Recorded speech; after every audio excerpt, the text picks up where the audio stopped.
Okay, Showtime Boxing, they got one. Very, very good card. What up, Fight World? It's your boy Ego, and I'm back with some more boxing. Brandon Figueroa versus Mark Magsayo. What a terrific fight. I want to give you guys my recap, the official results and post-fight video from your boy Boxingego.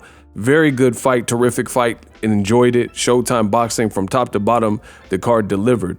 Definitely had some people that you should want to check for, like Resendez, who beat Jared Hurd. Jared Hurd moved up in weight. He had been off on the undercard. He had been out for a couple years, I believe, and he just had a nasty cut. It was end up getting stopped in that particular fight, so tough break for him. As far as the main event, Mark Magsayo versus Brandon Figueroa. Stylistically, this fight delivered. You got an explosive guy who had faster hands, and that was Mark Magsayo, and he was doing his best Manny Pacquiao. I might want to up to my promoter. Right? He was doing his best Manny Pacquiao impression, and he said in the bio for the fight that he started boxing because he idolized Manny Pacquiao. So no doubt he's definitely looked at the Pacquiao tapes and kind of emulated that style into his style, but it was working for him. Early on in the fight, I thought he was thoroughly outboxing Brandon Figueroa. In fact, at one point early in the fight, they said that Brandon Figueroa normally throws like 100 punches a round, and he's a volume guy. And in this particular fight, at that specific moment, they said he was averaging like 42 punches. So that means what Magsayo did early in the fight was negating Brandon Figueroa and neutralizing him to a degree, creating a puzzle, which is exactly what I suspected in this particular fight, because he reduced his output, his volume, to basically about half. So that was the story of the fight. This fight was a story of two halves, and I thought the first half definitely went to Mark Magsayo. Overall, he was doing the better work. He was landing the harder power shots. He was fidgety, and he was creating movement. The one issue was in the second half, a guy like Brandon Figueroa, if you haven't really gotten his respect or found a way to deter him from coming forward, which fighters like Cool Boy Fulton, you know, they all had to deal with him for 12 rounds, like in the fight.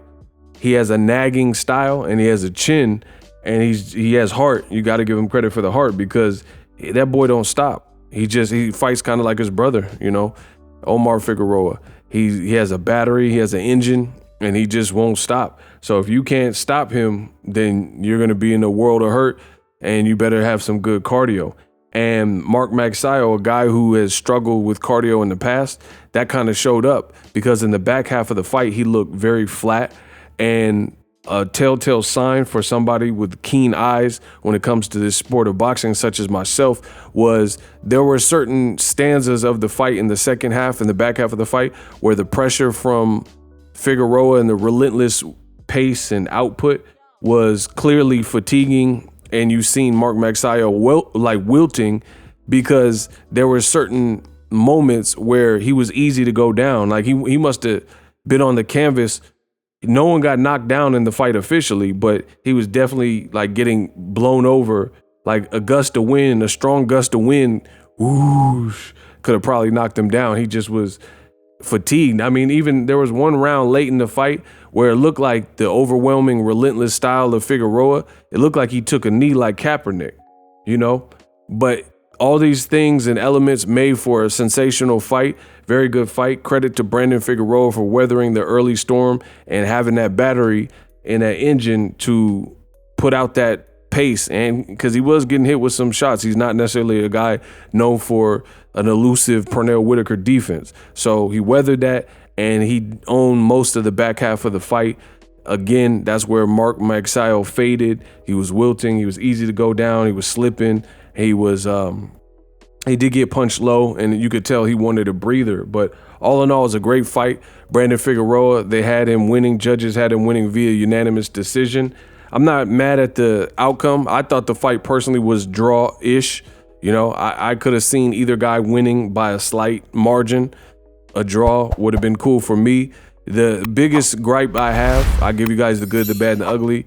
The bad was I thought the judges had it too wide. It didn't, like, if anything, split majority decision, that would have made more sense. But there was no love shown to Mark Magsayo from the judges at all. And I don't know what they were watching in the first half of the fight.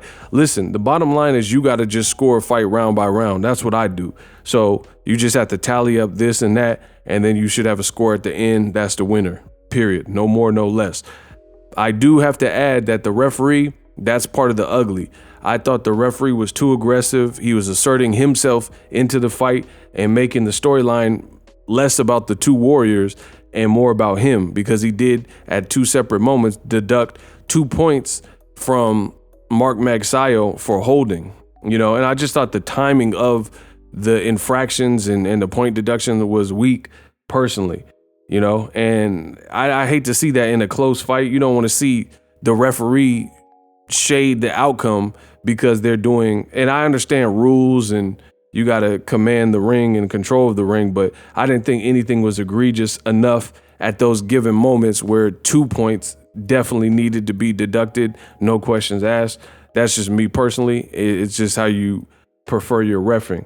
But I really don't like when the ref has anything to do with the outcome of the fight. I'd rather see a fight that was clean, and the guys were trying to work. I didn't see any like crazy, dirty tactics. Like, some people call it dirty boxing. Like you look at Robert Guerrero versus Andre Berto. Like some of the stuff Guerrero was doing, the judges or the ref didn't do anything about it. And Berto got his eyes shut and had a fight like that. So it just really depends on who's inside officiating the fight for you. But I didn't like the ref's interaction in this particular fight. Overall, the judges' scorecards were trash. And I really wasn't a fan of Showtime's commentary overall either. I think they were painting a picture saying the rounds were close at a spot in the fight where the rounds, it was easy to see Magsayo would have been up at that given moment. I definitely think Showtime commentary needs a refresh, and they need to look at the programming, because as a viewer and as a consumer of boxing, some of the messages are like, it's missing me. We'll just put it that. You guys let me know what you think. Overall, very good fights though. PBC did it again. Showtime did it again. Terms of the quality of the fights and the warriors. All respect to everybody. I also seen Marshall, he stopped Deloach. That was a very impressive knockout, and someone else to check for in that division, in the welterweight division. Let me know what you guys think. Magsayo versus Figueroa, barn burner, firefight. Can't wait to see some of the other fights on the Showtime calendar.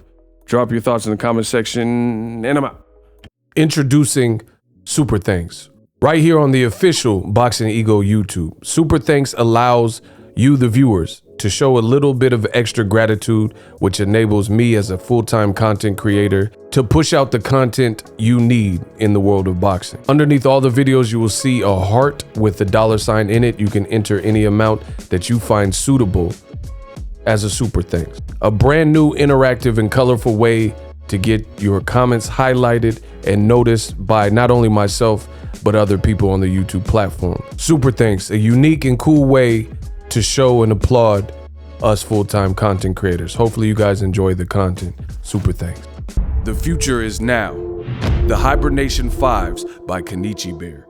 Hybrid gaming and lifestyle headphones. Out of the box, you can connect to any console or PC. Bluetooth ready with a low latency USB adapter, color RGB, and extreme bass mode.